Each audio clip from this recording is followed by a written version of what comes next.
I found a text on my girlfriend's phone. If you didn't have a boyfriend, would we get back together? She replied with one word. Yes. I showed her the chat and asked her to delete that guy's number. She impatiently questioned me. He's just my first love. We were just reminiscing about the good old days. Is that not okay? She thought I would still spoil her like I used to and be her doormat willingly. Until the next day, she realized I had moved out of our apartment and blocked her contact. She panicked. A week ago, Leo got drunk and called my girlfriend. So, Lisa left me in a hurry. But that day was my surgery day. I waited anxiously and in pain at the hospital, hoping to see her for encouragement before my surgery. But when I finally reached her, I heard her angrily yell over the phone. Leo is drunk. I'm worried about his safety. Don't call me if it's nothing. Then the line went dead. She was worried about her childhood friend being drunk, but didn't think about how much I longed for her to just say good luck before my surgery.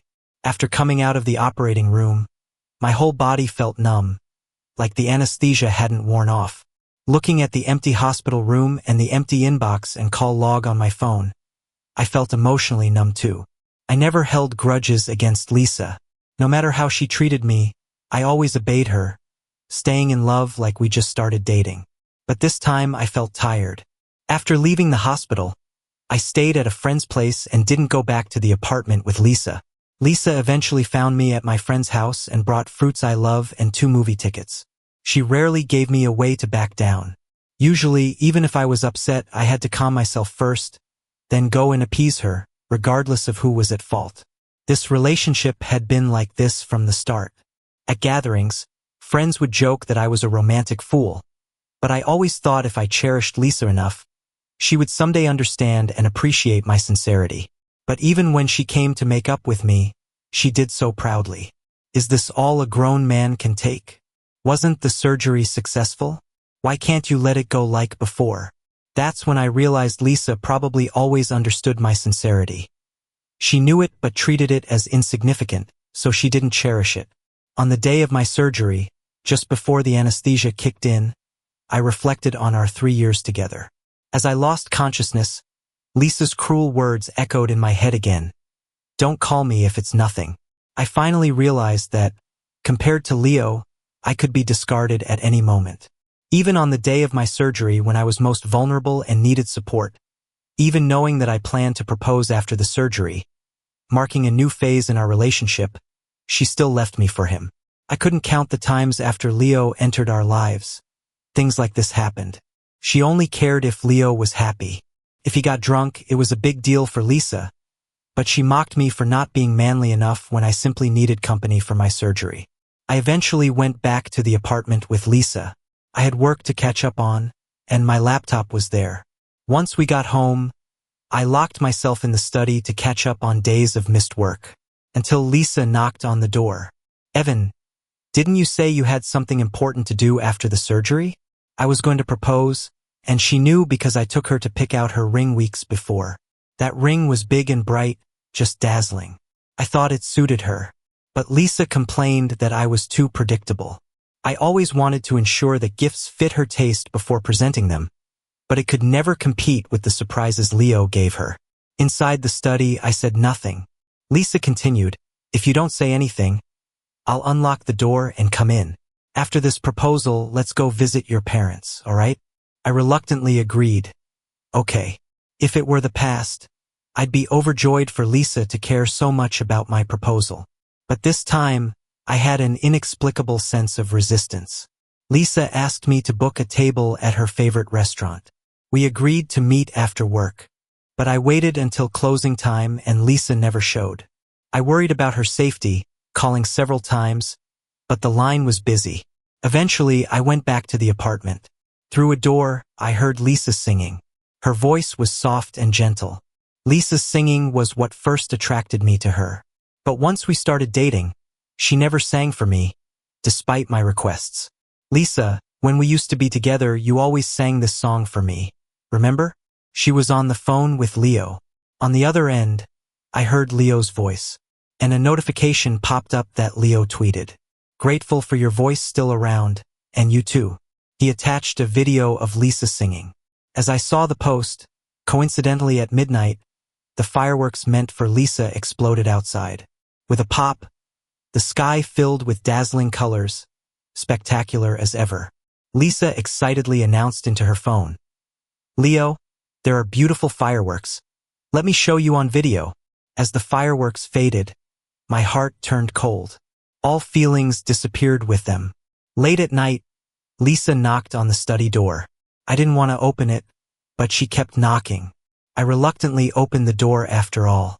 Lisa's eyes were a bit red, as if she'd been crying.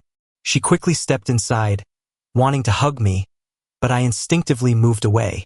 Lisa got a bit irritated. "Evan, what's wrong?"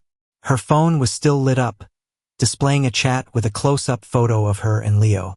I had once begged her to change the photo, but she argued I was overly sensitive about her past, leading to a huge fight. After that, I never dared to question it again. I thought if I helped her slowly get over that relationship, she'd fall in love with me. I thought everything would pass. But it's been 3 years. I'm honestly a bit exhausted. I can't warm Lisa's heart. Leo's having some financial trouble. Could you help him out? Seeing me silent, Lisa came over and took my hand.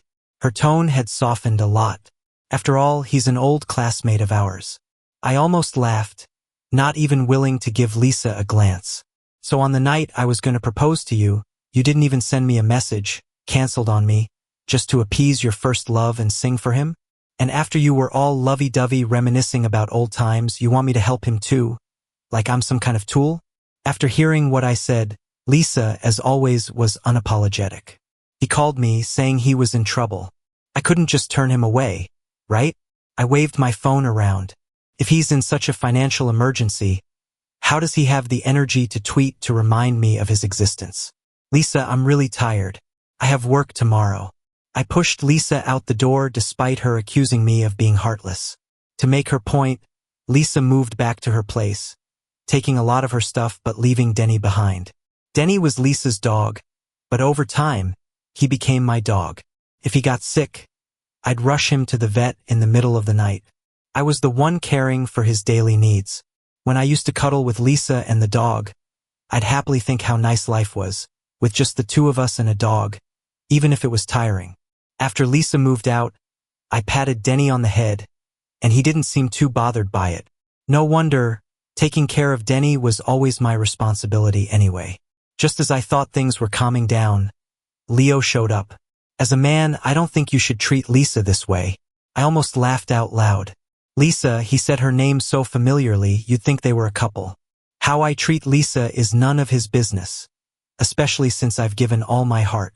I started to close the door, but Leo stopped me. "If you don't treat Lisa well, I don't mind taking her back." His words were full of provocation. I shot back, "Something that belongs to someone else, you can't help but covet it." Huh? As I expected, it wasn't long before Lisa texted me saying she wanted to break up, and Leo also sent a taunting message. "She's not yours anymore." I shut off my phone, feeling overwhelmed by the noise. The last breakup with Lisa is still vivid in my memory. It started because I lost a hand-knit bag of hers. I'd bought Lisa countless designer bags, but she cherished that one the most.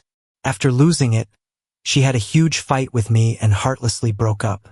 I thought she'd made it herself, giving it special meaning. So I spent several sleepless nights making an identical one for her, except mine was more detailed and well-crafted, much better than the crude original. When I showed her the bag I made, she looked like she had seen the funniest joke ever and stomped on it. "Evan, don't be pathetic. No matter how well you make it, it's not the same as that bag." She mocked me cruelly and I just quietly took it. Later, I found out the bag was from Leo, which is why she treasured it so much.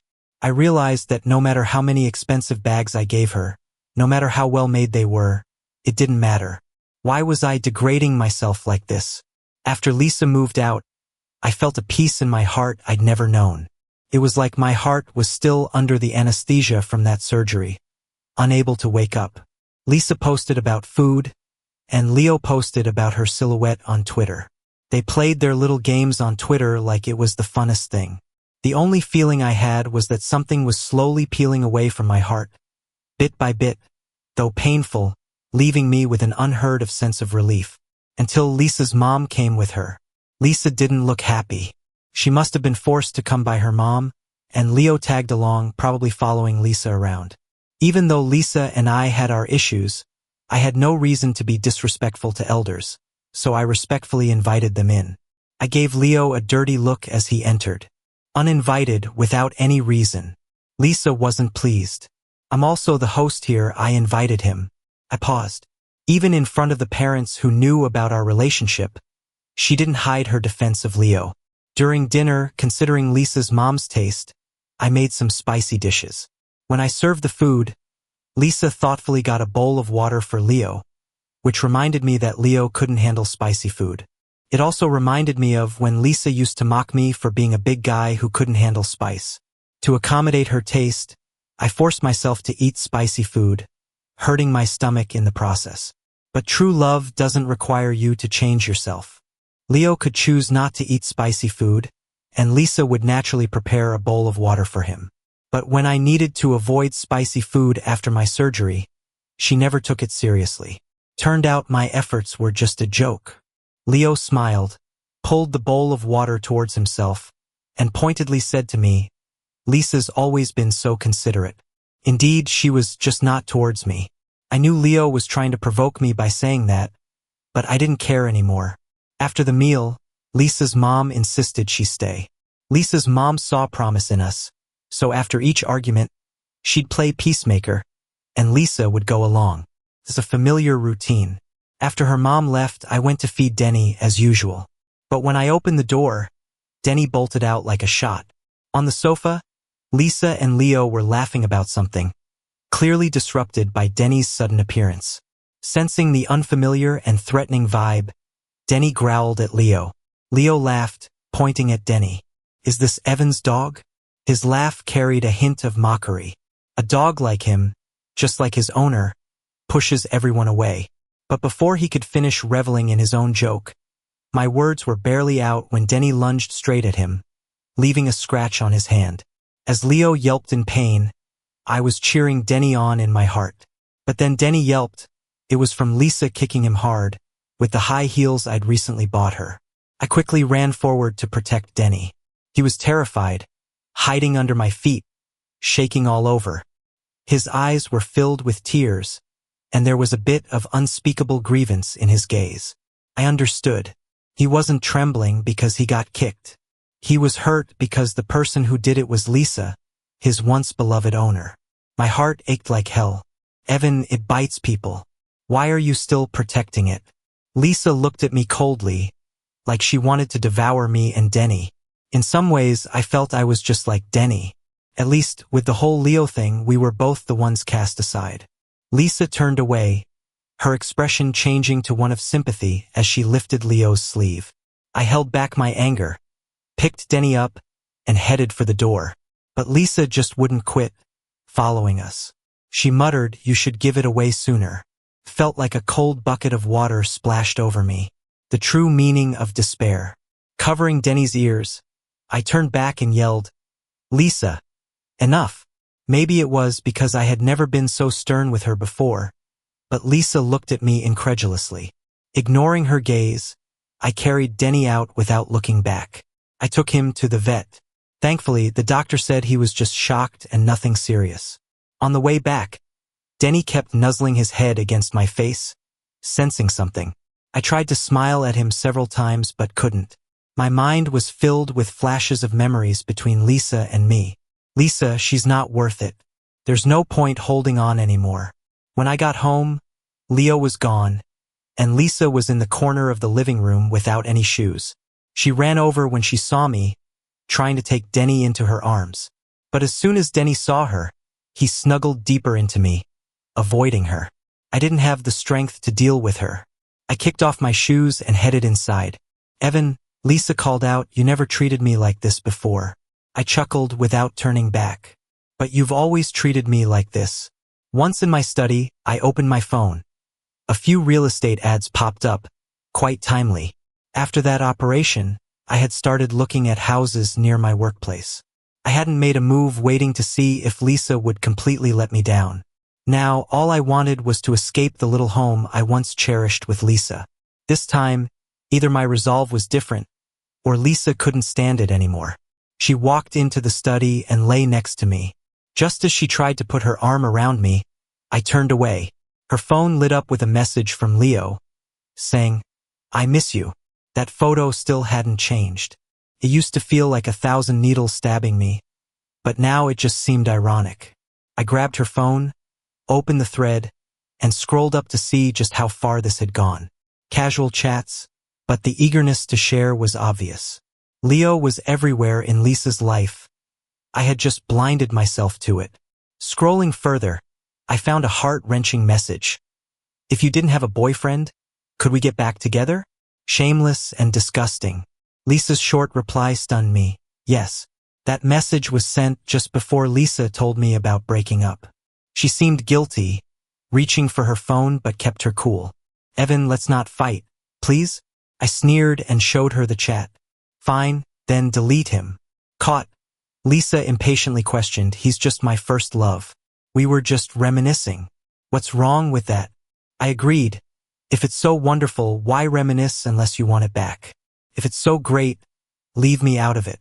I moved out with Denny, swiftly finding a place in the city. We used to live far from downtown because I wanted Lisa to get more sleep. Her workplace was in an out-of-the-way area. Now, I didn't have to drive 2 hours to and from work. Tiredly revised proposals after a long day. Felt fantastic. I blocked Lisa everywhere. Before, she used to block me. I wondered how she'd feel now when seeing the red exclamation marks. But I couldn't care less. Work was crazy busy, with a huge project keeping me occupied. Then, one weekend, Lisa's friend called, saying something serious happened at her home and she wanted to see me. I didn't entirely believe it but knew we had to meet again. To end this. To root out this 3-year relationship for good. When I arrived, Lisa was cooking. I never let her do that when we were together. She looked worn out, her swollen eyes revealing she had cried hard. Lisa told me her dad got framed for fraud and jailed. Her mom fell ill and ended up in the hospital. Listening to all that, my heart weighed heavy. Ending things wasn't simple anymore. I used connections to get the best lawyer and accompanied Lisa to see her mom in the hospital. For a month, it was back and forth between court and the hospital. Surprisingly, Leo was nowhere to be seen during all of this. He only showed up on the day they released Lisa's dad. From a distance, I couldn't hear what they said, but Lisa was upset, likely blaming him. She had never argued with Leo before. This was the first time. But I just stood there holding a cup of coffee, watching quietly from a distance. It had nothing to do with me anymore. After they finished talking, Leo left. Lisa came over to me, her eyes a bit red. After gathering herself for a while, she finally spoke. "Evan, I'm sorry." Those 3 words were so light, they barely took any effort to say. But I endured immense pain. Over those days, my heart had been cut open, shattered, smoothed, and finally put back together. That "I'm sorry" was the last thing I needed. I took Lisa home. As I was about to leave, she suddenly rushed over and hugged me. She wanted me to bring Denny back. Her tone was pleading, as humble as I once was. But I couldn't let her be like I used to be, because I knew how unbearable it felt. I calmed Lisa down and promised that she could ask me for help in the future if she ever needed it. But her tears wouldn't stop, so I went to the room to find some tissues for her. Walking into the study, I was a little stunned. It was no longer arranged as it used to be. The succulents I kept on the windowsill were gone, replaced by basketball-themed curtains. The whole room was filled with a men's cologne I didn't recognize. There was a pair of leather shoes by the bookcase, Leo's. I recognized them. He had shown them off on Twitter. They were a birthday gift Lisa picked out specifically for him. I was only surprised for a moment and then grabbed the tissues from the desk. I should have seen it coming. Lisa appeared behind me, softly calling my name, seeming a little flustered and trying to explain. "Didn't I tell you Leo had a financial crisis? While you were away, I thought the study was just sitting empty." I turned around, handed her the tissues, but her tears had already dried. "Make sure Leo sends me the rent," I said, and left without looking back. Lisa began showing up outside my office building more frequently. She would bring packed lunches to my desk during lunchtime and wait at the office entrance for me after work. The lunches were filled with authentic spicy dishes. I refused several times, but she persisted. One day while getting coffee, I overheard colleagues whispering, "It's funny. We've worked with Evan for so long, and this is the first time we've seen his girlfriend. Yeah, we've only ever seen Evan post about her on Twitter. Never seen her come to the office before." I stepped in to correct them. Not my girlfriend anymore. I used to visit Lisa's office too, driving over to have lunch with her and picking her up with flowers at the end of the day. I thought girls liked that. But Lisa thought I was too clingy, that I didn't give her enough personal space, and told me not to show up at her workplace anymore. Yet, it was until one day I realized that she didn't want me to pick her up because Leo was there. I was insanely jealous, but Lisa just said, "Leo doesn't suffocate me like you do." Thinking of these things, I wanted to laugh. She always dressed up the concept of boundaries as something righteous, even justified. Another night after work, it began to rain heavily. I submitted the project for the boss to review and prepared to leave. A female colleague asked if I minded walking with her since she didn't have an umbrella. I knew her. She was quiet and in the marketing department. In the past, I would have worried about Lisa overthinking, but now I just saw it as helping someone out. I agreed and we walked side by side. As we stepped out the company door, I saw Lisa waiting there. She looked a bit displeased, with a hint of questioning in her expression, but still approached. "I've got my car. I can drive you home," she said. I waved the umbrella in my hand. "No need, besides, I promised someone else." When I got home, Lisa texted me. She said she finally understood how I felt back then. I didn't reply. She wouldn't understand. Her feelings weren't even a fraction of mine. Life went on as usual. Lisa continued doing the same things, making lunches, waiting for me after work. She even took an interest in Denny, which was rare.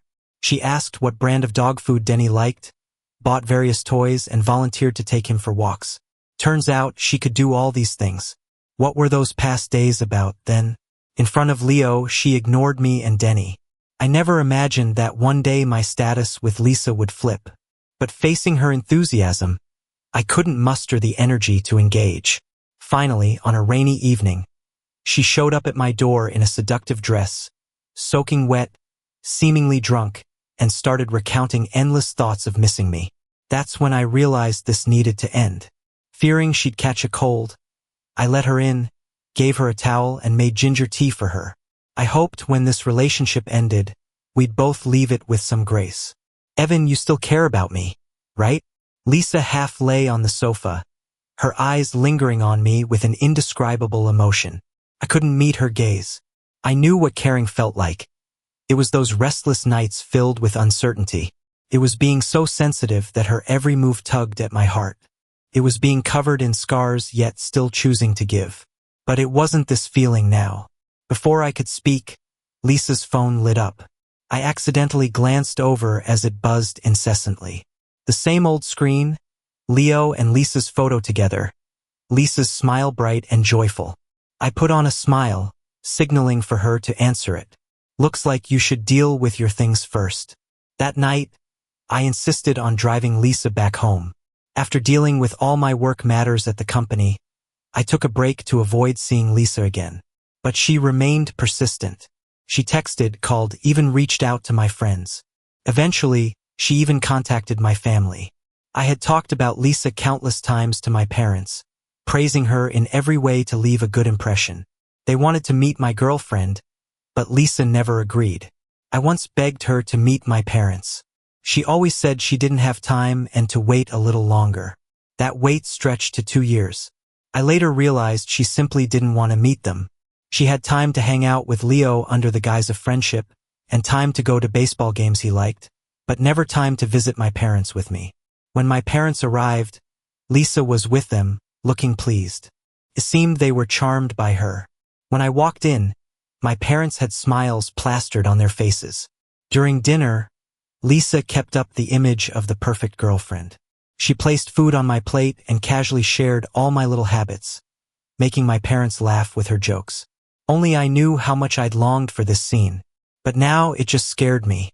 After dinner, I pulled Lisa into a room. "Dinner's done," I said. "You should leave and don't contact my parents again."